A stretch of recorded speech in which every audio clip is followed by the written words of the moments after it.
On continue. Donc j'en étais donc il y avait par rapport à la réaction triple alpha, donc la comparaison entre l'étoile. Écoute bien ce que je vais dire. Réaction triple alpha, donc l'énergie de l'alpha. Ça, c'est mon observation.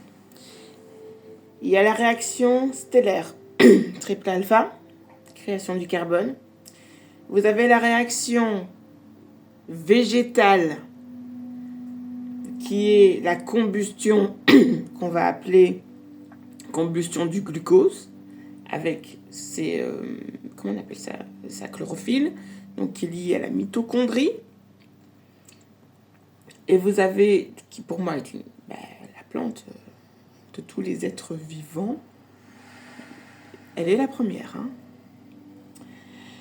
Et puis vous avez la réaction de la femme noire, premier être humain, qui va synthétiser la mélanine en donnant naissance à un enfant.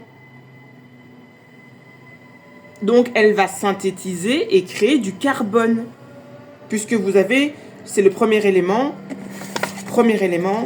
de la molécule de mélanine. C18. Premier atome de créer. Voilà pourquoi la femme noire est comparable à une étoile qui va donner naissance à une autre étoile. Et c'est le principe même du culte de la mère et l'enfant. J'insiste, le culte de la mère et l'enfant. Alors pour le royaume Kemet, il va être représenté par un petit garçon. Parce qu'il faut que ça reste logique. Il est la continuité d'Ouziré. Il y a un principe derrière, il y a une information derrière. Mais quand on arrive dans le royaume et dans l'empire Congo, c'est le culte de la mère et l'enfant. Le sexe de l'enfant n'est pas différencié parce que c'est plus global dans l'information, parce que ça donne cette information-là. La femme noire est créatrice d'étoiles, de stars. Voilà pourquoi le peuple Congo a pour emblème la panthère, parce que les taches qu'elle a sur la peau, enfin les taches qu'elle a sur son pelage, représentent du carbone, de la mélanine. Et cette mélanine-là vient des étoiles. Donc en fait, après, vous avez donc aussi la panthère qui finalement va avoir ce même comportement au niveau de la création. Donc il est dans le règne de tous les animaux, il est le plus emblématique des lois de l'univers. Séchat, qui est représentée dans le royaume Kemet comme la gardienne des savoirs, et donc des astronomes, donc de la science astrophysique, a une robe en peau de panthère. T'as vu? Voilà pourquoi la femme noire était au sommet de la société négro-africaine, parce que elle a cette même capacité, comme le soleil, de créer du carbone. Elle peut synthétiser du carbone. Et elle le fait comment? Grâce à ses mitochondries. Entité cellulaire qui se transmet de la mère à l'enfant. Alors ne viens pas me dire que ces peuples étaient, comment ils disent, pas civilisés, que ces peuples étaient incultes, que ces peuples n'avaient pas une conscience et une intelligence qui est encore supérieure aujourd'hui. Comme Tesla l'a dit, en termes d'énergie, de fréquence et de vibration. Et à savoir qu'une fréquence, c'est un tour. Tu te rappelles de tes lois en physique? Et la fréquence est liée au temps. Et le temps et la fréquence sont liés à la puissance. C'est quoi le synonyme de Sekhmet? La puissante. Merci. Donc un mouvement où elle tourne. C'est pas ce que font les femmes avec leur bassin? Chuchu, on continue. Donc, Par rapport donc au mythe de la création à travers donc le mythe osirien et donc en comparaison avec la fin de vie d'une étoile, donc du coup donc l'hydrogène disparaît, donc c'est comme si Seth avait tué Osiré, il ne fait plus partie, il n'est plus là, mais le mouvement et l'explosion en fait il va y avoir une réaction de dispersion et de diffraction. Donc là, qui va être lié au système visuel. Si vous étudiez le système visuel, vous allez comprendre de quoi ça parle. Tout ce qui va être laser, etc. Et là, vous allez comprendre de quoi ça parle. Et là, je vais rebondir sur une vidéo que j'ai vue hier sur les réseaux sociaux concernant les Dogons. Puisque les Dogons avaient cette connaissance-là de l'étoile Sirius B. Et l'étoile Sirius B, je ne vais pas mettre la vidéo parce que je n'ai pas demandé l'autorisation du gars qui l'a publié. Comment dire, donc Sirius, l'étoile Sirius qui va donner le calendrier du royaume Kemet est composé de 2 étoiles. Donc il y a l'étoile qui est appelée une naine blanche, la couronne de la Haute-Égypte. Et là tu vois où je veux en venir, dans le sens où même le mythe osirien représente en fait la création du monde astrophysique des étoiles, enfin la création astrophysique stellaire. Et là où je suis encore plus sûre de ce que j'avance, c'est que vous avez donc le plateau de Gizeh qui va être aux abords du Nil, et que donc les trois pyramides principales, parce qu'il y en a 9, c'est pas rien, 9. Qu'est-ce qui est aussi lié au chiffre 9? Ah, les 9 mois de conception dans le corps d'une femme. Une corps d'une femme. Quel genre de femme? T'as vu? Et donc, ensuite, vous avez ces 3 pyramides principales qui représentent la ceinture d'Orion, et que la ceinture d'Orion sont directement liées à la constellation d'Orion. Vous savez ce qu'il y a là-bas? Est-ce que vous savez ce qu'il y a là-bas? Il y a, et donc là ici, il faut que je retrouve l'article, vite. Vas-y, toi. Qu'est-ce que tu me fais, toi? Donc, que je me perde pas dans mes informations. Il faut que j'aille plus vite. Plus vite.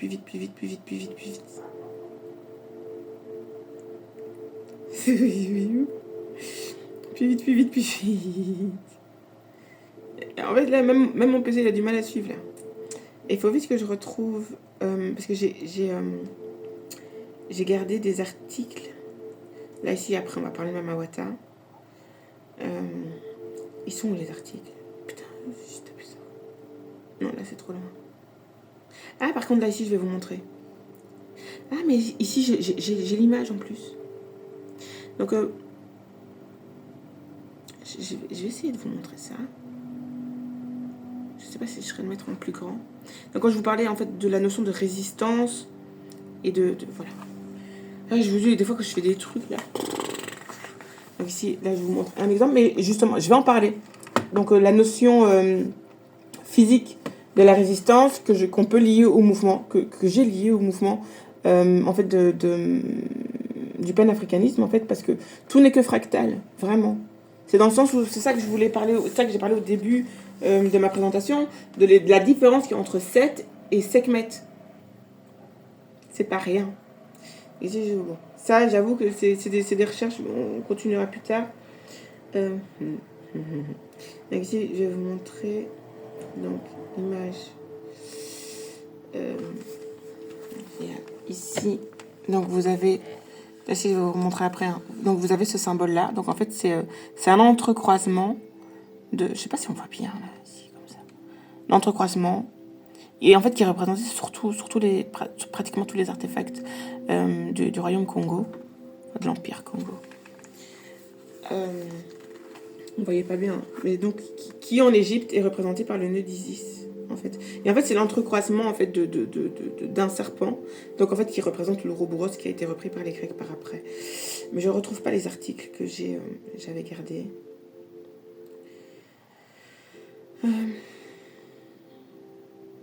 Là, ici, c'est la vidéo de ça. J'ai mis où les articles? Mais c'est une blague. J'ai téléchargé des articles. Ah non, ça, c'est les photos que j'ai téléchargées. C'est juste les photos que j'ai téléchargées, c'est pas les articles. Donc, je reviens. Désolée, mais... un peu naze, maman. Donc, quand je parlerai des minéraux, on parlera des protéines et des ATP, qui est lié à ce que je suis en train d'expliquer, mais ce sera plus complet. Et donc là, ici, c'est donc ça, c'est les ATP. Les ATP. Donc, les ATP qui sont liés aux joules. Les joules, c'est quoi concernant le vivant? C'est pas l'énergie que tu as besoin pour pouvoir être en mouvement? Je suis chaud. Tout est lié. Tout est lié. Je vais retrouver l'article parce que là, ça commence à m'énerver. Mais c'est pas possible, chouchou. Et donc, du coup, je parlerai aussi de ça. Je fais vraiment une petite... Mais je vais commencer à en parler. Où j'ai vu cette image-là. J'ai trouvé ça. Je vais en parler un peu. Donc, ici... et là, vous allez voir... m'emmerde pas. Donc, vous avez cette image-là. Donc là, c'est quand je parlerai des ATP, de la mitochondrie, un peu plus, lié donc au système stellaire, parce que quand vous regardez ici, là, vous voyez ça, par exemple, je vais vous montrer. Je fais vite fait ça, rapide. Il est où l'autre livre? Il est là. Donc, regardez. Ah, au moins, c'est un chapitre, c'est le chapitre que j'ai terminé. C'est le seul chapitre que j'ai terminé sur cette partie-là. Donc, regardez. Regardez bien l'image. Hein? Même pas besoin de lire. Donc, vous voyez ceci. Hop. Donc, ça, c'est les étapes donc, de la création. Donc, avec ectoderme, mésoderme, endoderme. Donc, la création de l'embryon. Regardez-moi ici. Et puis ici, vous avez une représentation d'un homme qui sort du temple. Donc, en fait, parce que le temple, en fait, il a été créé en l'honneur de l'énergie féminine. En fait, un temple, c'est comme le corps d'une femme. C'est pour ça que j'aimais pas trop ce truc-là en Inde, où genre les femmes qui ont leurs règles peuvent pas rentrer dans les temples. Tu sors d'où, toi? Soit. C'est un autre chapitre, on parlera de ça plus tard quand je parlerai des mitochondries. Donc voilà, mais je trouve pas l'article. En plus, c'était un article du CNRS.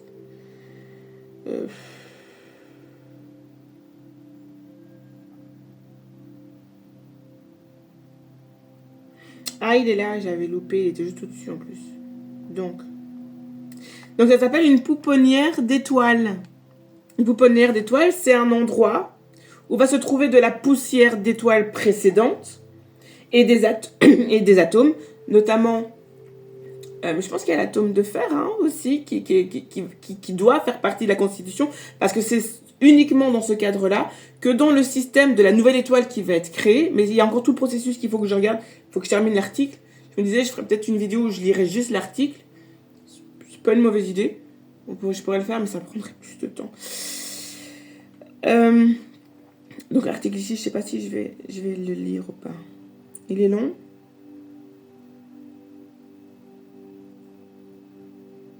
Non, il est pas long. On le lit. On pourrait le lire. Donc ici, là, c'est... donc ça pourrait ressembler à ça. Ouais, petite parenthèse aussi, parce que moi, quand j'étais petite, j'adorais les livres scientifiques qui parlaient de l'univers. Avec toutes ces images-là, je trouvais ça trop dingue. Mais mon père adoptif disait que les filles ne faisaient pas de la science. Et donc, du coup, il n'y avait que mon frère qui pouvait avoir des livres scientifiques. Parce que j'adorais lire. J'adorais les livres. Du coup, c'est pour ça que j'ai passé mon temps dans leur bibliothèque à lire les livres de médecine, quoi, l'encyclopédie de médecine, où il y avait genre 26 livres, 26 gros volumes, A, B, C, avec tous les noms des maladies, tous les noms des pathologies, etc. Il y avait même le processus des opérations pour opérer un bec de lièvre, le truc. Et je me rappelle parce que c'était des dessins. C'est pour ça que j'aime bien le livre de Léon Marchal, parce que les représentations sont des personnes mélanodermes, qui est en fait une révolution au niveau des livres, quoi. Au niveau des livres de médecine et de sciences, quoi. Ça n'existe pas, hein. Ouais, parce qu'il faut, hein. Il faut. C'est impressionnant. Et donc je lis le truc sur les pouponnières, comme ça je continue. Et donc après les pouponnières ici, l'article sur les pouponnières, j'avais un autre article aussi que j'avais trouvé. Parce qu'à un moment donné, on va parler de musique aussi. Ouais. Donc je lis l'article sur les pouponnières et puis après je vous explique. Et après j'explique sur la musique. Comme ça je suis le. J'ai mis un canevas, hein, mais c'est compliqué. C'est compliqué parce qu'en plus de ça, je dois pas traîner. Et après ça c'est pour l'autre vidéo sur les mitochondries. Donc c'est bon. Je fais ça. Et puis après on passe. Je repasse à mon tableau où je termine donc avec Sirius, la naine blanche, parce que j'ai une explication par rapport à ça. Et puis après, une fois que j'ai fait ça, je crois que j'aurais déjà fait. Je terminerai après. Et après, en fait, non, j'aurais presque fini. Donc ici, je vais déborder, c'est pas grave. Je vais prendre sur mon temps. Je vais prendre sur mon temps de pause. Parce que comme ça, au moins, j'arriverai au moins à la conclusion où je veux en venir. Et là, vous allez vite comprendre pourquoi c'est logique. Et après, en fait j'ai pratiquement fini. Donc, on va vite lire l'article. J'ai le temps. On va dire que j'en ai encore pour... j'allais dire 45 minutes. Avec moi, il faut prendre le temps. Plus tu prends le temps... Mais en fait, c'est un vrai exercice. Hein. Plus tu te prends le temps de faire la chose et plus tu fais les choses avec conscience et avec âme. Quand tu fais les choses avec âme, tu donnes une âme à ta création. C'est une phrase que j'ai entendue dans le film préféré de mes filles, qui est Le Royaume des Chats. C'est leur film préféré. Ah, mais il est bien ce film. Il est super bien. Donc, je lis l'article. Donc, il se trouve, je le mettrai en référence en dessous. Donc, ah non, ça c'est par exemple, j'ai un autre article du CNRS. Ah, mais je l'ai pas téléchargé celui-là. J'ai un article que j'ai commencé sur le CNRS, mais celui-là c'est sur larecherche.fr. Donc dans les pouponnières d'étoiles. Et donc voilà, c'est un article qui date de 2023. Je commence. Donc le nouveau télescope de la NASA donne un accès inédit aux ingrédients essentiels qui déterminent la composition et le devenir des embryons d'étoiles et des systèmes planétaires en formation. En début de nuit d'hiver, il est courant de voir majestueusement, au-dessus de l'horizon du sud, si vous êtes en France, la constellation d'Orion. Si vous avez la chance d'être loin de la pollution lumineuse urbaine, on est bien d'accord, vous pourrez distinguer à l'œil nu dans sa partie basse la nébuleuse d'Orion. L'une des pouponnières d'étoiles la plus proche, et c'est ça le lien avec le royaume Kemet, c'est qu'en fait, le plateau de Gizeh représente une pouponnière. Là où les égyptologues occidentaux ont appelé ça des tombeaux. Et là, tu te dis, ouais, toi là. C'est qui a financé ça? Ok, merci. Donc, la pouponnière d'étoiles qui est la plus proche du système stellaire, qui est à 1350 années-lumière, qui fait partie du gigantesque nuage interstellaire d'Orion, dont la taille est d'environ 300 années-lumière. Si le nuage est invisible à l'œil humain en raison de sa basse température, 10 Kelvin ou moins 263 degrés, donc la nébuleuse d'Orion brille dans le domaine visible et infrarouge.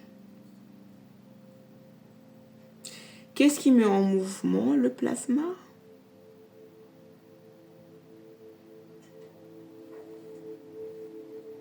Il y a une vidéo dans ma playlist qui en parle. Où je pense que c'est même dans cette vidéo-là, à un moment donné, c'est un homme et une femme qui parlent. Donc, et puis à la fin de la conférence, c'est une dame qui parle.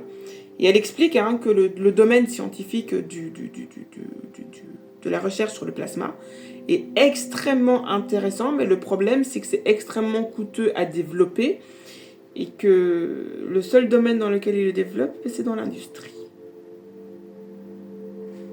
Avec ça, tu pourrais faire en sorte qu'il n'y ait plus de maladies sur Terre, qu'il n'y ait plus de virus, qu'il n'y ait plus ces bordels-là, que tout le monde vive en paix, que tout le monde peut devenir, comme moi je l'appelle, vu que moi je ne fais pas de la géopolitique, autotrophe.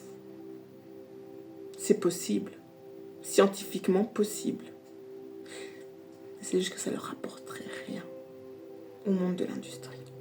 Donc on va utiliser la science du plasma pour créer des choses qui, 1, sont polluantes, 2, ne servent qu'à un certain type de personnes.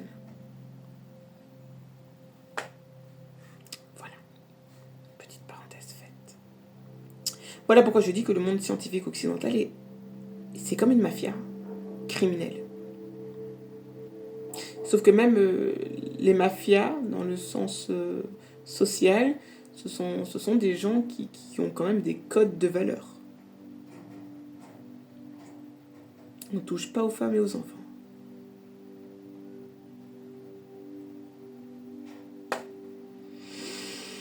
Je sors pas ça de nulle part. Hein.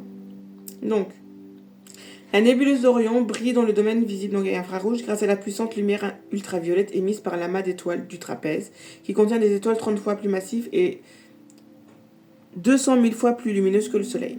Ce laboratoire interstellaire permet de remonter à nos origines puisque la majorité des systèmes planétaires dans les galaxies de notre univers sont nés dans cet environnement extrême, y compris probablement notre système solaire. Donc notre système, donc c'est ce que je viens d'expliquer. C'est ce que je viens de vous détailler. L'étoile est donc née de... Mais donc du coup, il doit y avoir donc cette réaction de supernova. Donc finalement, tu te rends compte que même 7 est utile. Il a une utilité. Et c'est ça que finalement, le paradigme africain, négro-africain, du bien et du mal, dans le sens où il n'y a pas cette dualité entre le bien. Le mal est aussi utile. Et ça s'observe à toutes les échelles. Là, on est dans l'astrophysique, mais sur le plan du corps humain, à l'échelle individuelle, dans le métabolisme, vous avez le catabolisme et l'anabolisme. Anabolisme, création, catabolisme, destruction. Tout n'est que fractal.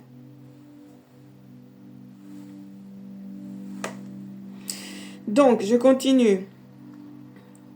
Les astronomes ont passé des années à étudier la nébuleuse d'Orion au long des ondes visibles, radio et ultraviolettes à l'aide de différents télescopes. Donc le télescope Hubble, ALMA, VLT. Cependant, une étape cruciale du cycle de vie d'une étoile lorsqu'elle est enveloppée dans son cocon natal de poussière et de gaz et le chauffe, donc l'énergie qui chauffe. L'énergie là, on n'est pas parce que vous avez la réaction thermonucléaire où ça va être la transmutation d'un atome en un autre atome qui va créer l'effet de chaleur, mais dans les pouponnières d'étoiles, ça va être le mouvement, tu vois, qui va permettre que ça chauffe. Et ça chauffe ailleurs aussi, j'attends.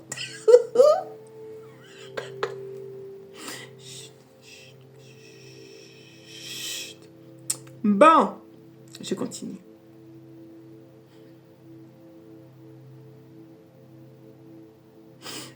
Chaque fois, j'ai le don de me la couper moi-même, c'est une dinguerie.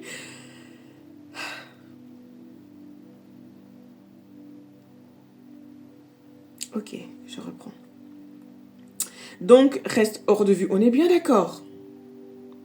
Donc, le JWST, je ne sais pas ce que c'est, permet de scruter ces régions auparavant obscurcies par la poussière dans le domaine visible. Grâce à ces nouvelles données obtenues dans l'infrarouge, on pénètre à l'intérieur de la nébuleuse avec un niveau de détail stupéfiant, jusqu'à des échelles spatiales correspondant à la distance de Neptune au Soleil. Très grande distance. Et Neptune, tu comprends ?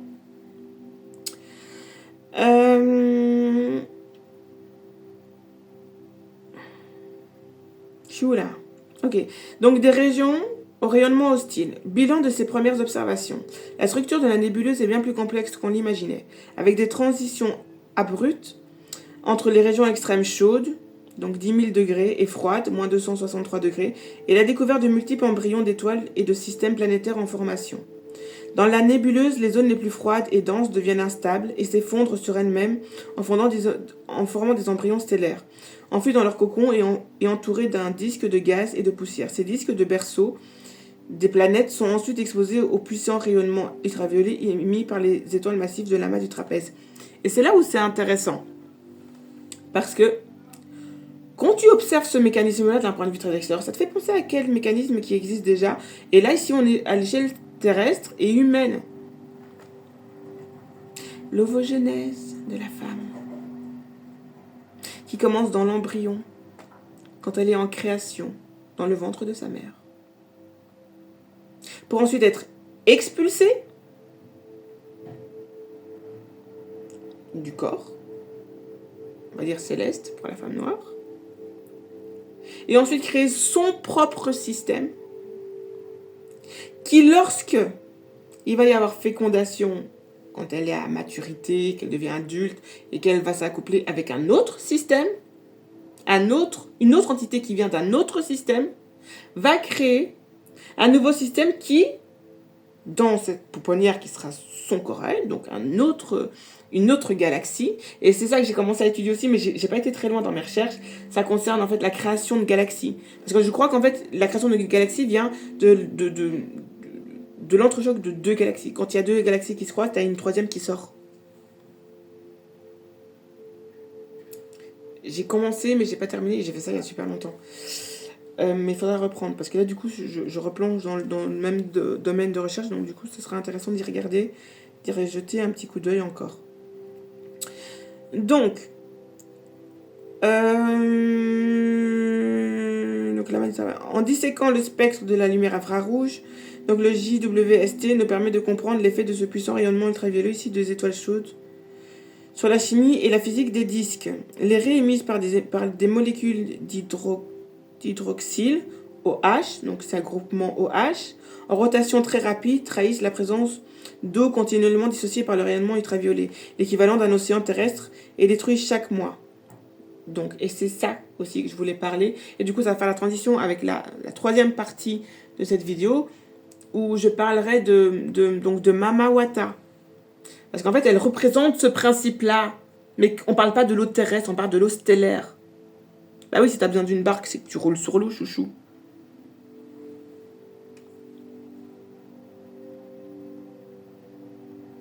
Et donc, le Nil va représenter ce principe stellaire. Où, du coup, ils vont représenter à travers le milieu terrestre des lois et des principes stellaires. Du coup, les 3 pyramides, là, c'est pas des tombeaux, chouchou. Désolé. Première chose. Et quand on parle que Ouziré représente l'eau du Nil, oui et non. Parce que vu qu'on est dans une divinité, il va y avoir représentation physique et métaphysique. Donc la représentation physique, peut-être, mais métaphysique, non. Parce que Nout,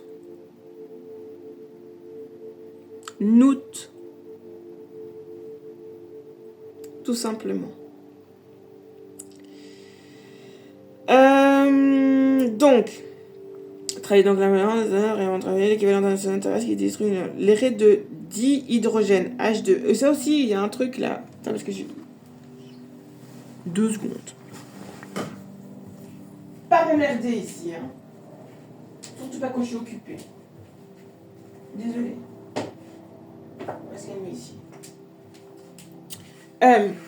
Ce que je voulais dire, c'est que tout le monde retient, et même moi, hein, parce que c'est un truc que j'ai cité il y a quelques jours, je me dis, mais attends, il n'y a pas d'oxygène dans l'espace. Bah, et si les gens ont besoin de mettre un scaphandre, si les astronautes ont besoin de mettre un scaphandre, c'est qu'il n'y a pas d'oxygène, tu ne sais pas respirer. Et pourtant, l'oxygène est créé dans l'espace. Et là, tu te dis, il y a un truc, chouchou. On est en train de l'aborder, chatte. Ok. Et là, il commence. Hein. Donc, les raies émises par les molécules. Donc, tu as le groupement. Donc, là, je vais parler en termes scientifiques. Le groupement OH. T'as de l'oxygène dedans, chouchou. Et là, ça me...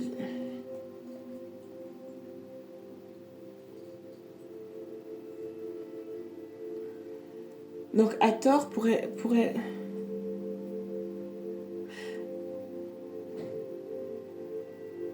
Imagine que Sekhmet serait représenté par le carbone. Et du coup, ça devient logique pour laquelle l'espace est noir.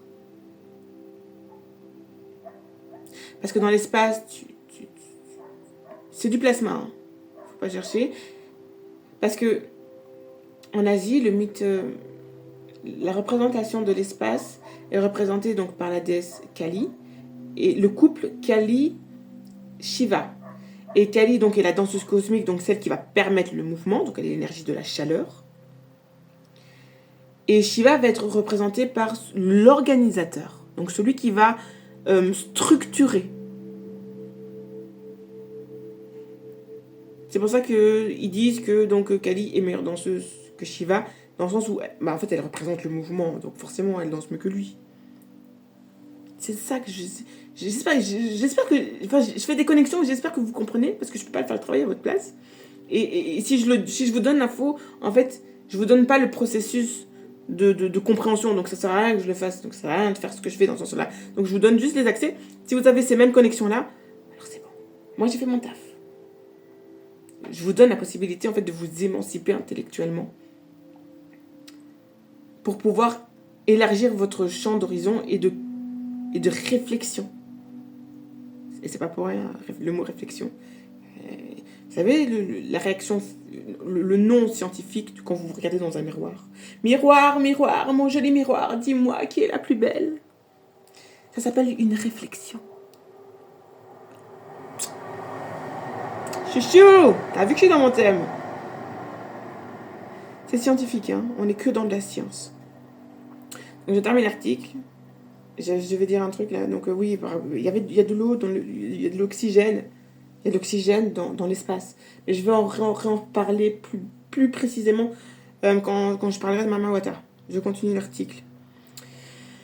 La présence continue est dissociée par le rayonnement ultraviolet. Donc la présence d'eau continuellement dissociée. Et donc l'énergie de la dissociation, c'est l'énergie de 7. Donc 7 est utile aussi à la création, mais ne fait pas partie de la dissociation. C'est pour ça que ce principe énergétique peut avoir différents aspects selon les échelles à lesquelles on l'observe. Et sur l'échelle humaine, en fait, c'est les Yamnaya que ça représente parce que c'est eux qui divisent pour mieux régner. Voilà pourquoi on représente 7 comme étant un peu le méchant de l'histoire du mythe osirien. Parce que, en fait, la réaction thermonucléaire où il y a l'effondrement, il va y avoir dissociation aussi au niveau de... parce que... Mais sur le plan de la vie terrestre et de la vie stellaire, ça a une utilité. Et en fait, non, même, c'est ça la différence entre 7 et Sekhmet. Sekhmet va avoir aussi ce principe-là d'utilité, de dissociation, mais c'est une dissociation pour une reconstruction. C'est ça au niveau du métabolisme. Vous avez le système catabolique, je crois, c'est ça, hein, ouais, catabolique, et donc qui va être un système de division. Ah non, si là c'est l'énergie de 7 en fait. C'est une division de division, mais une division pour la destruction. Et donc du coup, ça va être tout ce qui va être les systèmes excrétoires, etc. Mais Sekhmet va avoir le côté division, mais pour une reconstruction. Et là, on est dans les principes de la mitochondrie et de la synthèse des ATP. On n'y est pas encore. Je vais éviter de m'éviter, comme je me disperse vite. Purée. Même quand je suis organisée, je suis trop dispersée, c'est dingue. Ok, on continue. Je termine l'article. Donc, les raies d'hydrogène, H2, quant à elles, nous montrent que le disque est chauffé par la lumière ultraviolette, produisant un vent photo-évaporé qui disperse le disque en moins d'1 million d'années. Des étoiles formées trop près d'étoiles massives, telles que celles de l'amas du trapèze, pourraient donc ne même pas avoir le temps de former des planètes géantes gazeuses comme Jupiter.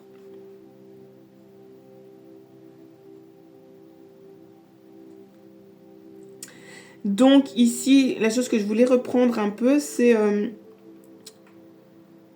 donc oui, parce qu'à un moment donné, il va falloir parler des... En fait, les vents solaires, c'est aussi l'énergie de 7. Mais à l'autre échelle du nouveau système. Parce que, en fait, le magma stellaire, donc le mouvement, parce que c'est l'énergie d'Hathor, donc l'énergie de l'hélium qui va créer un mouvement. La chaleur va créer du mouvement. Et ce mouvement-là, cet ensemble de réactions et de constituants, c'est le plasma, c'est l'énergie plasmique qui peut être quantifiée en physique et en mathématiques.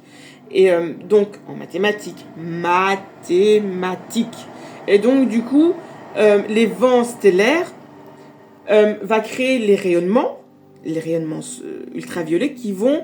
et les rayonnements, en fait, ça va être la renaissance. Donc on est de nouveau donc dans ce nouveau système après la supernova, donc de cette étoile qui est créée, qui a passé l'étape de la pouponnière, donc qui est un soleil avec son nouveau système, qui va être de nouveau représenté donc par Héru, mais c'est plus Héru, là il redevient encore cette entité qui peut être représentée par Osiris, parce que vous avez de nouveau de l'hydrogène qui va se transmuter en hélium, l'hélium va devenir du carbone, etc., etc., etc. Et je pense que c'est même ce qui va créer cet espace noir, en fait, autour du système, parce que c'est pas comme ça partout, hein, dans l'espace. Il fait pas noir partout. Il y a des endroits où il fait un peu rose, bleu. Comme je vous ai montré, c'est la photo. Regardez à quoi ressemble la pouponnière. La pouponnière de la constellation d'Orion. On peut pas dire que c'est noir, hein. Donc l'espace noir vient, à mon avis, de la création du carbone, de la réaction triple alpha du système du Soleil en lui-même. Donc ici, on est dans un nouveau processus qui va être représenté du coup par Hathor et Héru. Et donc Hathor et Héru sont le nouveau roi et reine de ce nouveau système, comme représenté sur la stèle égyptienne. Et donc du coup, Hathor qui va prendre l'aspect de Sekhmet au niveau de l'espace, puis qui reprend l'aspect d'Hathor, donc avec la notion du carré, et dans ce carré-là va se trouver Héru, donc ici c'est la Terre, donc Geb, donc la polarité. En fait, je donne les noms à Hathor, mais il faut voir en termes de polarité, féminin, masculin, et quand vous observez l'espace, le mouvement de l'espace, c'est ça, hein. C'est ce mouvement-là, féminin, masculin. Il y a toujours une alternance.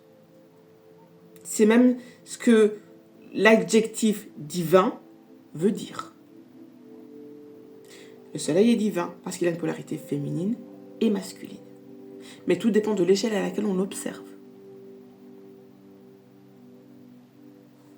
Tout simplement. C'est compliqué, hein. Je vous avais dit que c'est compliqué. Il faut suivre. Même moi, là, je commence à m'embrouiller. En plus, j'ai presque fini, mais il faut vraiment que je termine parce que sinon, je vais arriver en retard. Je continue. J'ai presque fini l'article. J'ai presque fini.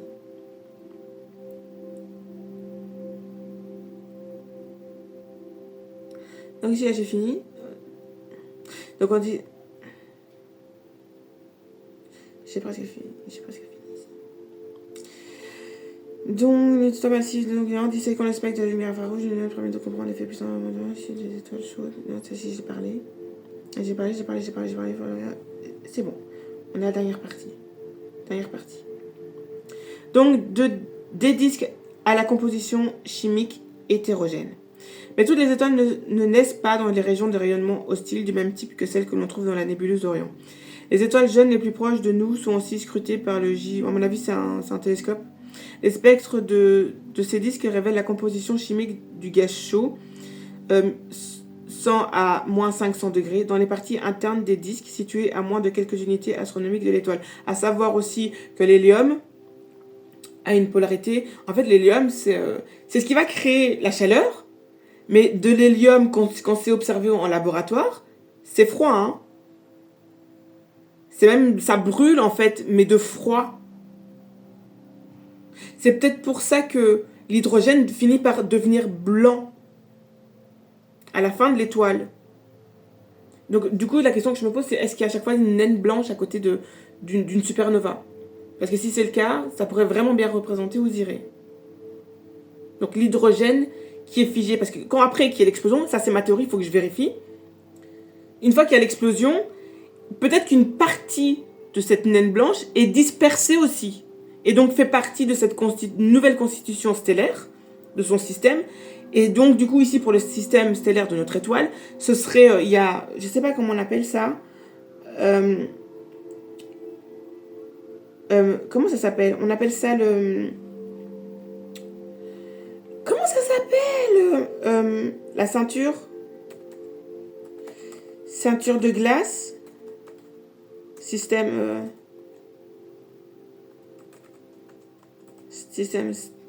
on va dire système solaire, parce que là, comme ça, on parle de notre étoile.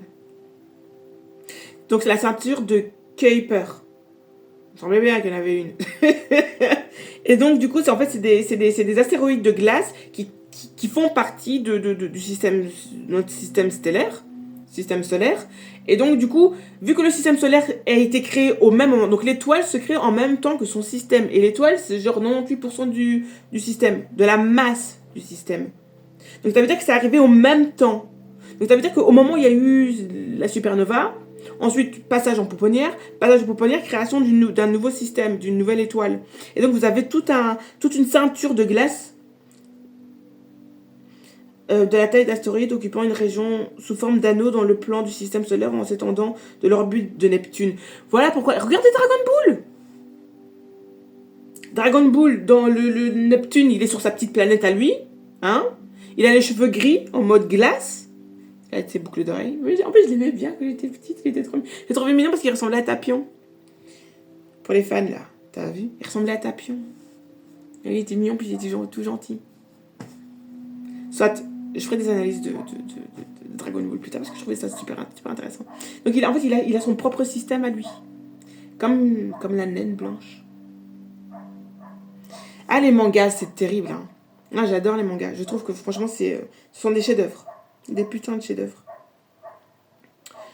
Donc, je continue. Parce que je vais reparler de la naine blanche après. Donc, si je termine.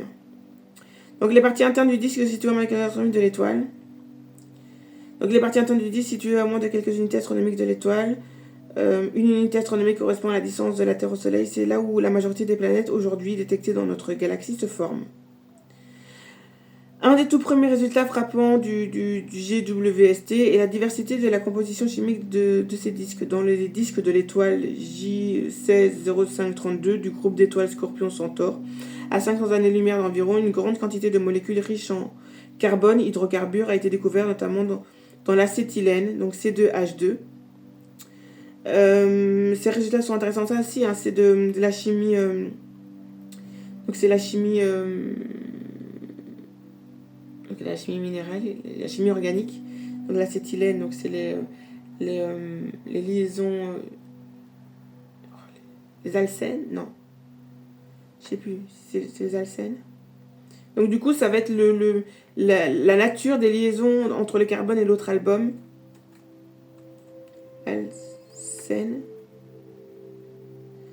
Hydrocarbures insaturés. C'est ça, hein? Donc les atomes de carbone et d'hydrogène. Ah, merci pour le... Oh, le tableau, terrible. Faut que je garde ça, Félon.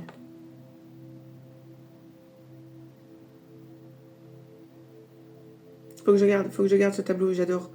Le tableau est super intéressant. Il faut que, absolument. Donc, c'est... Mais si, hein. Non, c'est pas celui-là. Donc ça, c'est... Ah non, ça c'est les alcanes. Les alcanes. Non, c'est pas les alcanes qu'il me faut, c'est les alcènes, chouchou.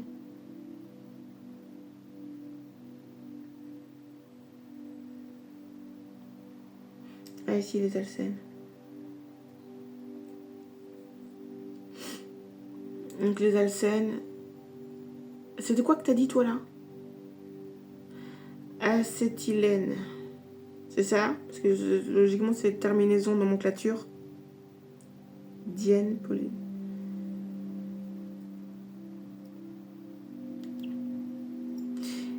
J'avais pas prévu ça, pas maintenant. Je suis en train de m'embrouiller, chouchou. Bon, je regarderai ça plus tard. Je garde les pages. La présence d'au moins une double liaison covalente entre les deux atomes de carbone. C2H2. Oui, c'est possible. Ouais, c'est ça. Donc, c'est... Ouais. Ok. Bien vu. Purée. Ah, mon cerveau, il aime pas les surprises comme ça. Stop. Attends. Donc, je continue. Parce que sinon, je vais jamais terminer. Ça va m'énerver. Et je dois partir bientôt. Donc, ces résultats intéressent particulièrement les astrophysiciens car l'étoile G160532, petite, a une masse 5 à 10 fois inférieure à celle du Soleil, un type d'étoile qui abrite souvent des planètes rocheuses. Ok. Oui, parce qu'en fait, il y a les naines. J'ai vu qu'il y avait des naines blanches, des naines rouges et des naines brunes. Et les naines brunes, en fait, c'est ce qui pourrait s'apparenter le plus à une planète, en fait. Donc ce serait dans des processus de création de planètes telluriques. Donc il y a toute cette approche-là, mais j'ai pas encore approché. J'ai pas encore eu le temps. J'ai pas encore eu le temps, je suis chaud. Bon, c'est un peu à la bourre, j'avoue. Et j'ai plein de contretemps. On me laisse pas tranquille, je suis chaud. Et donc le disque autour de J16 est donc J16 0532 est donc un véritable laboratoire pour comprendre la formation des planètes potentiellement habitables. Ah, c'est pour ça qu'eux ils cherchent, hein. Aïe, aïe, aïe. Potentiellement habitables comme celle du système TRAPPIST 1, la présence de molécules jusqu'alors inconnues dans les disques protoplanétaires a également créé la surprise.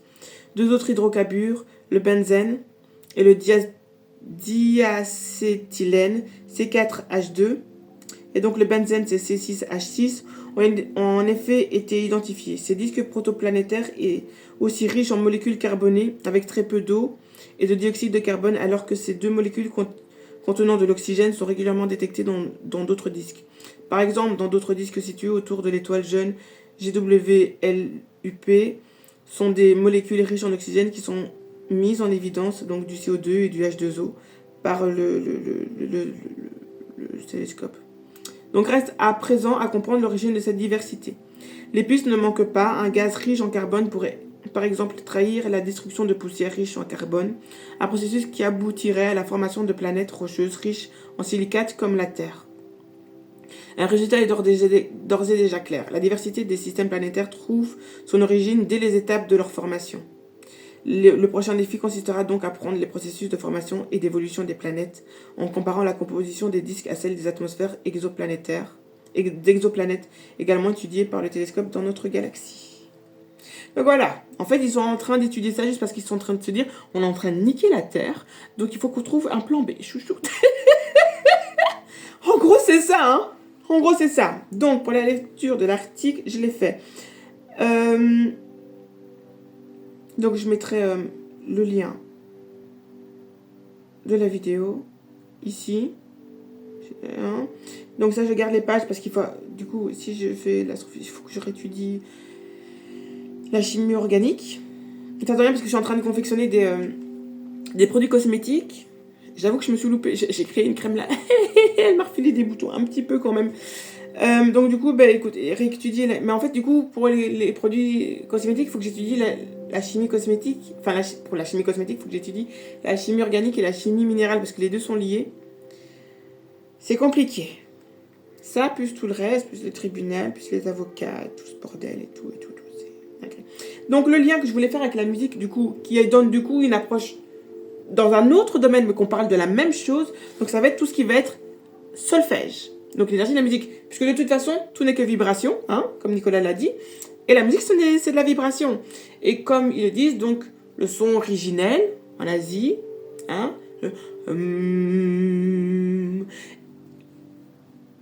et le Big Bang aussi, qui est représenté par le monde occidental, et en Afrique, négro-africaine, donc la création vient avec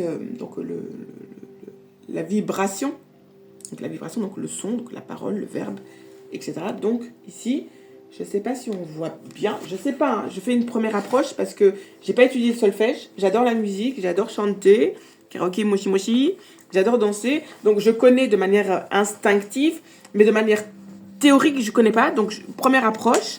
Et donc, ici, je vous montre. Donc, je ne sais pas si vous voyez, mais ils ont ici, là, avec le chasse-mouche et donc la crosse, ici, vous avez donc le sceptre qui est le truc, là, comme pour attraper les serpents, c'est ça? Il y a un truc dans le genre...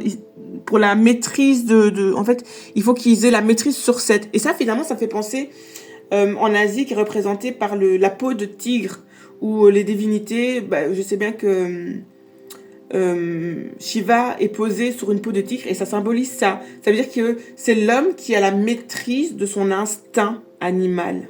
Donc, il n'est pas un prédateur. Tu vois que même les ancêtres le savent.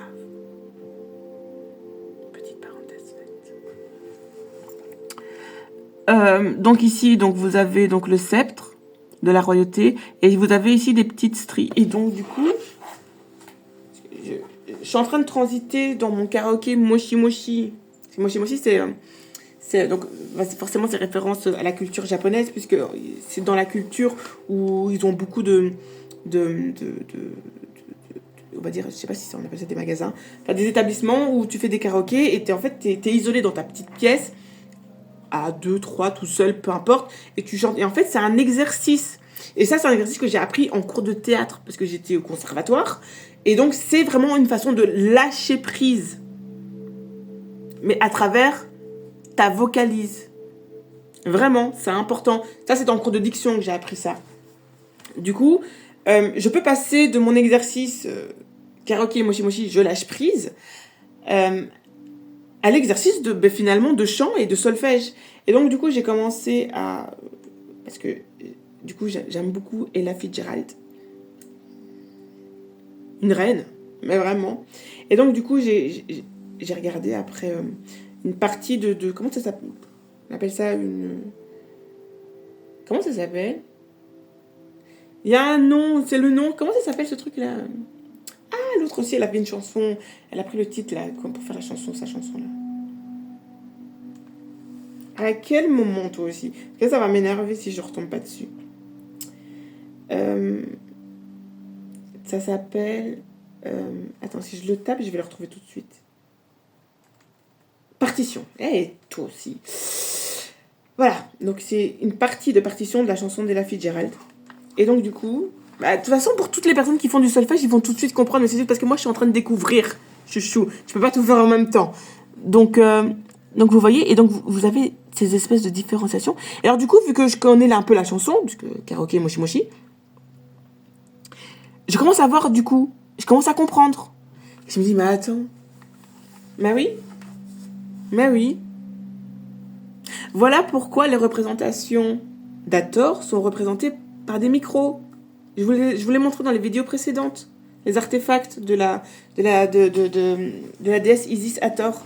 Où on voit, ce sont les sistres sont représentés comme des micros. Parce qu'en fait, c'est la déesse du chant et de la musique. Tu vois comme c'est lié, Chatan. Et elle représente l'énergie de la vie. L'énergie de la vie. Je vais vous montrer encore. Même si je l'ai déjà montré dans une autre vidéo. Et après, il va falloir que je coupe parce que là, je suis à la bourre. Pour pas changer. Là, je suis à la bourre. Ouais, parce que j'ai mis... En plus de ça, j'ai mis de l'ordre dans mes feuilles. C'était un peu le bordel. J'ai le temps. Ah, ça... Faut choisir, hein. Tu me laisses le temps, tu me laisses pas le temps. C'est où ça ? Ici.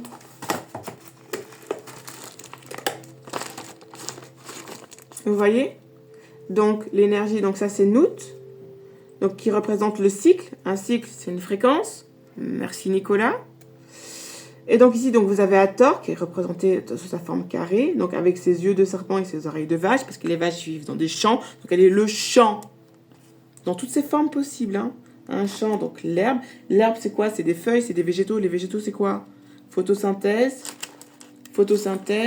chlorophylle, couleur verte. Et comme je vous l'ai dit, il y a plein, quand vous allez voir sur Google, après cette stèle-là, que j'ai mis dans un short, vous avez plein de représentations de stèles qui représentent, qui ont c'est à peu près les mêmes symboles, où là, les divinités sont représentées en vert. Je vais vous expliquer pourquoi quand je vais parler de Mama Wata et enfin, je vous donne le secret parce que aussi c'est de l'astrophysique. Ça parle en fait de la réaction thermonucléaire, mais au niveau de l'hydrogène. Parce que l'hydrogène, à un moment donné, il y a déplacement des électrons. Et là, il faut observer la liaison. Mais ça, je vais revenir dessus après ici. La liaison, et quand vous avez l'hydrogène qui possède 3 électrons, donc on est dans une transmutation nucléaire, mais au niveau de l'hydrogène, qui devient du coup du... Comment ça s'appelle ? Attends. Parce que là, je vais m'emmêler les pinceaux. Je suis chaud. Attends. Le truc là de... Le dieu des océans dans Ariel, il s'appelle comment ? Attends, chouchou. Parce que là, je suis en train de m'emmêler les pinceaux. Le sceptre de... Comment il s'appelle? Attends, là, je suis sûre que vous l'avez, mais moi, je ne l'ai pas encore. Parce que j'ai plein de trucs en tête, là. Je suis en train de m'éparpiller. Fais gaffe. Ah oui, puis le Jedi aussi, le Jedi, c'est bien. C'est qui fait ça encore? Disney, merci. Ouais, parce que Jedi, en fait, c'est associé au jeudi. Bah, je lis en français, c'est jeudi. Jeudi, c'est Zeus. T'as vu? Jupiter. Allez voir le short. Le trident, voilà. Et juste avant de le taper, ça saute. Le trident, parce que...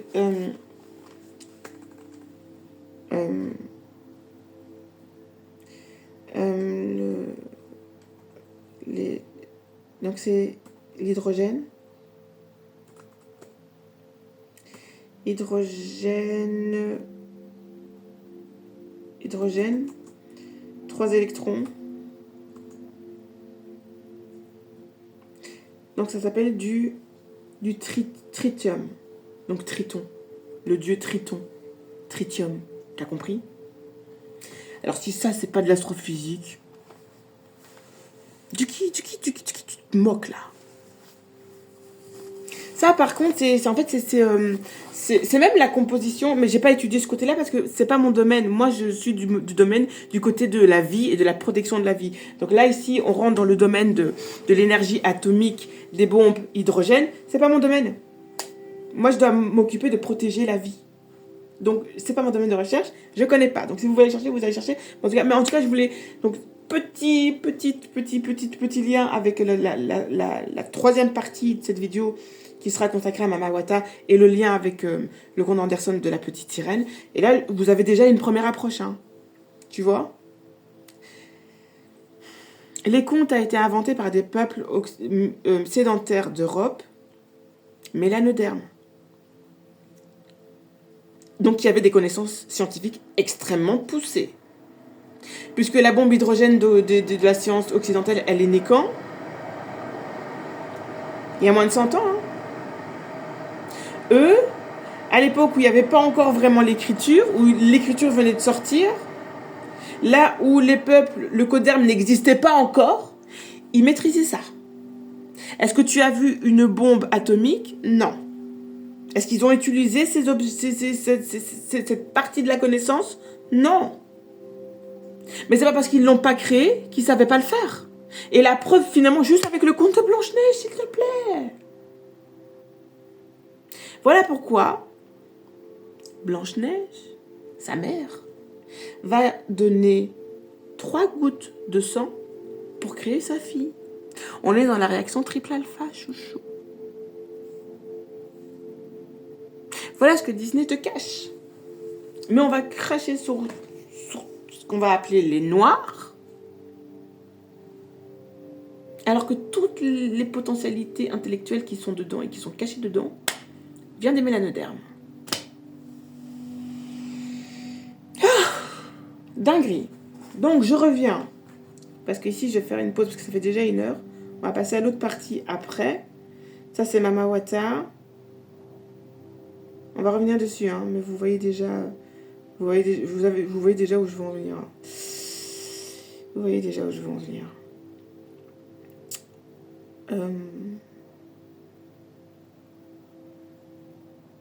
Je reviens sur mon tableau. Et donc, du coup, je termine. Donc, les vents solaires, j'en ai parlé. Donc, il y a et donc, comme je l'ai expliqué, tout est fractal. Donc, même au niveau terrestre, il y a ces réactions de dissociation. Je l'ai expliqué avec le métabolisme, mais c'est aussi au niveau de la Terre, finalement, puisque vous avez la dissociation de l'oxygène. Parce qu'en fait, quand on parle d'oxygène, on parle de dioxygène. Donc, c'est 2, parce que c'est de l'O2, tout le monde le sait. Mais on fait les raccourcis, tu oublies l'information. C'est du dioxygène, donc c'est de l'O2. Il y a dissociation par les éclairs qui viennent donc du plasma. Mais donc là, c'est la polarité de 7. Donc, quand je dis, c'est une énergie qui est réelle aussi, mais qui n'est pas dans la création. C'est les ancêtres qui le confirment. Moi, c'est comme ça que je l'ai compris. Les ancêtres l'ont confirmé. Mais il va servir quand même pour pouvoir séparer l'information. Et c'est aussi représenté par la barque de Conra et sur sa barque, et qui va utiliser 7 pour battre Typhon. Donc il va utiliser l'énergie du mal pour tuer le mal. Dans ce sens-là, hein, ça parle du même principe. Donc il va y avoir la dissociation ionique. Et donc cette dissociation-là va séparer l'atome de dioxygène en atome d'oxygène. L'atome d'oxygène va se réassocier avec... Mais alors à ce moment-là, c'est... Bah oui, bah voilà. En plus, tu viens de le dire, c'est pas 7. C'est Sekhmet. Parce que l'énergie de Sekhmet, c'est dissociation pour réassociation. Dissociation du dioxygène en oxygène pour réassociation avec une autre molécule d'oxygène. Enfin, une autre molécule de dioxygène. Et donc là, vous avez l'O3 et vous avez la magnétosphère. L'énergie qui va protéger la Terre.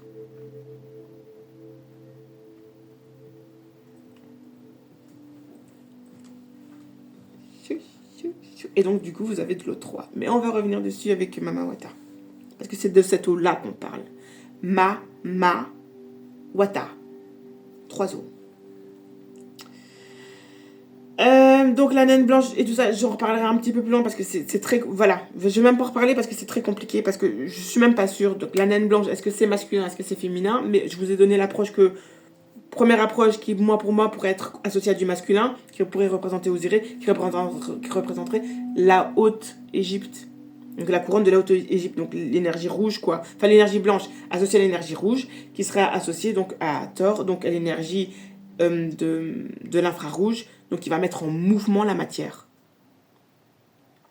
Et en plus de ça, c'est dans la vidéo sur la conférence du plasma, mais cette organisation de la matière va laisser tout un passage que même Léon Marchal en parle ici dans son livre. Je viens de voir un truc, peut-être qu'il a le cycle du carbone aussi dedans. Il est où le chapitre? Ici, là. Sunlight, Getting Energy from Sunlight and Water. Et ici, c'est la page 149 où on voit. Donc, vous avez donc une réorganisation donc, des atomes, donc des ions, donc positifs et négatifs. Et donc, c'est ça, hein, la dissociation aussi. Donc, ça fait partie de la dissociation. Et donc, ici, vous avez tout un passage. C'est là. Hein, donc, négatif. Et donc, du coup, ce sont les électrons. Les électrons. E-. Et donc, ce passage, comme je vous ai dit au début, l'énergie électrique, les principes des lois de l'électricité, circuit fermé. Et une fois que vous avez un circuit, qui là ici est représenté dans l'eau, il n'y a même plus à dire, mais bon, là, je ne suis pas là pour ça, vraiment exactement pour ça. Et donc, du coup, vous avez le passage du courant. Voilà pourquoi c'est associé à Hathor. Elle est celle qui transmet l'information aux gens. Mais quand tu transmets l'information aux gens, observe comment fonctionne le cerveau aussi. Ça fonctionne de la même manière. Les neurones, transmutation d'énergie chimique en énergie électrique. Et c'est cette énergie-là qui va te dire à tes muscles de bouger. Ah, j'adore ça, c'est trop cool. Non, mais ça, c'est pour tous les gens qui m'ont traité de bête, les gens qui m'ont traité de malade mentale, les gens qui disaient que j'avais des propos incohérents, les gens qui disaient aussi que j'étais une mongolienne. Allez, va te faire foutre. Je suis une scientifique du dimanche, effectivement. Une scientifique de Ra. Le jour du soleil. Sunday. Donc, j'ai parlé du magma stellaire. J'ai parlé de Sirius, de la naine blanche. Donc là, il va falloir rechercher. J'en ai parlé. Donc, création du carbone, j'en ai parlé. De l'oxygène, j'en ai parlé. Création du fer, j'en ai parlé. Parce que pour pouvoir créer ça, c'est ça, hein. Naine blanche, naine rouge, naine brune. Et la naine brune peut être un prototype de création de planètes telluriques dans un système stellaire. On est en plein dedans. Parce qu'elle a un cœur. Tu vois que l'énergie du cœur, c'est important. Bah oui, parce que sans l'énergie du cœur, vous n'avez pas de chaleur sur cette terre et vous n'avez pas la magnétosphère non plus. Parce que c'est le mouvement, le magma du fer en fusion dans le cœur de la Terre qui va créer la magnétosphère. Attention, parce que là, il faut que je ne me bute pas sur les mots. Il y a la magnétosphère, donc création par. Et puis, vous avez l'atmosphère. L'atmosphère, c'est comme une bulle là, bleue, donc avec le tri-oxygène. Et puis après, vous avez la magnétosphère qui vient de l'énergie magnétique, électromagnétique du fer. Des ions ferreux. Qui, du coup, vous l'avez dans votre représentation de manière fractale au niveau de votre corps, avec votre système circulaire, qui est l'énergie du sang, qui est composé de quoi? Lion ferreux 3+. Merci. Merci maman. Alors, donc après j'ai parlé de la molécule de mélanine, donc le lien avec les végétaux, donc la femme noire, les végétaux et l'étoile. Et c'est pour ça que j'en arrive à cette conclusion de dire que le conte de Blanche-Neige parle bel et bien d'une femme noire, d'une reine et d'un royaume négro-africain, qui est donc un conte qui vient d'un peuple mélanoderne, c'est une certitude. Juste en décortiquant l'information scientifique du conte, tu le vois, à quel moment la bombe hydrogène vient d'être créée par la société occidentale scientifique.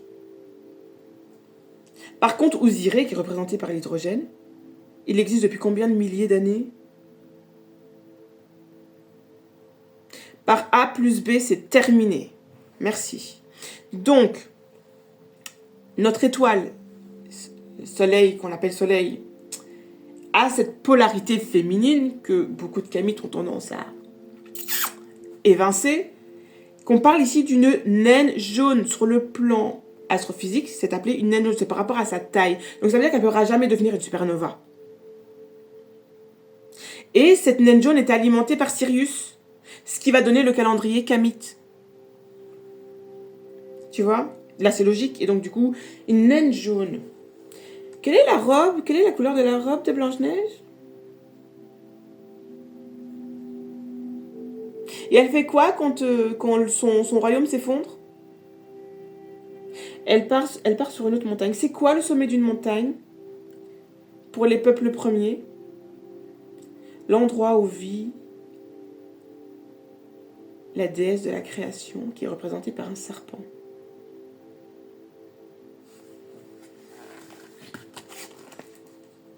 Ce genre de serpent, l'Uraeus, représenté 2 fois.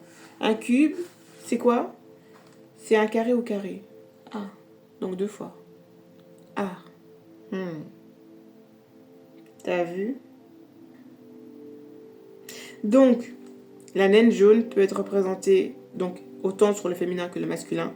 Quand il est masculin, il est Hérou, qui doit être sous contrôle de sa mère, Sirius, et finalement de son épouse, qui est représentée autant par la Terre, donc on n'est pas dans la polarité masculine Geb de la Terre, mais sur sa polarité féminine, puisque ce sont ces rayonnements qui vont la féconder pour donner la vie sur Terre. On est bien d'accord. Mais doit être contrôlée par quoi? Il faut combien de temps pour qu'un rayon solaire atterrisse sur la Terre? 8 minutes, donc le temps. J'ai parlé de quoi? Ici, si on revient dessus. Je vais le relire parce que vous n'avez peut-être pas compris. La discipline, la coordination, pour l'harmonie, tu apparais.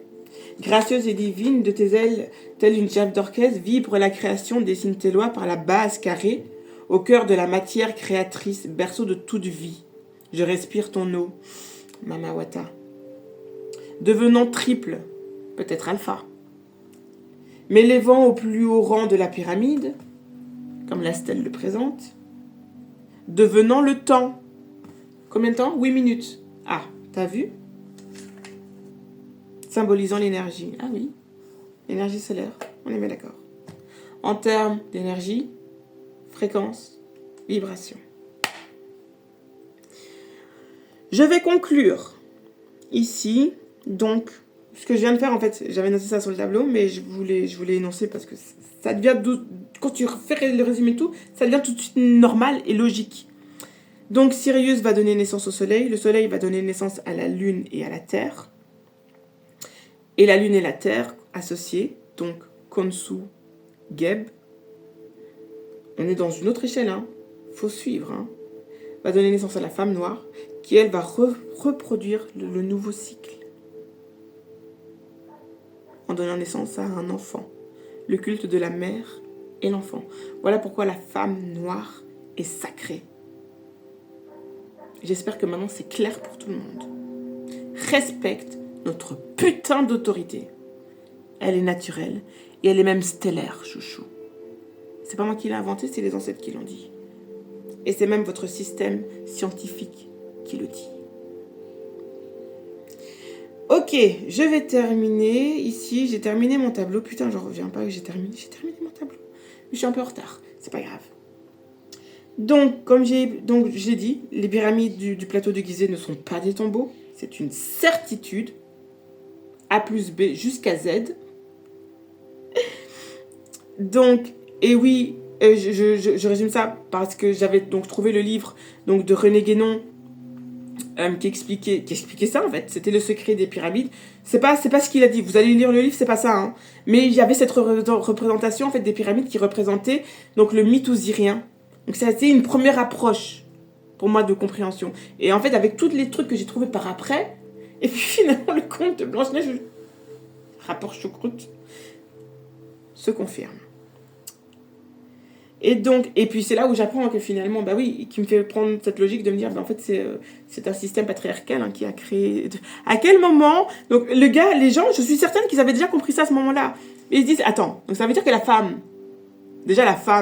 noire et divine, là où ils étaient en train de les envoyer en outre-mer pour les esclavagiser.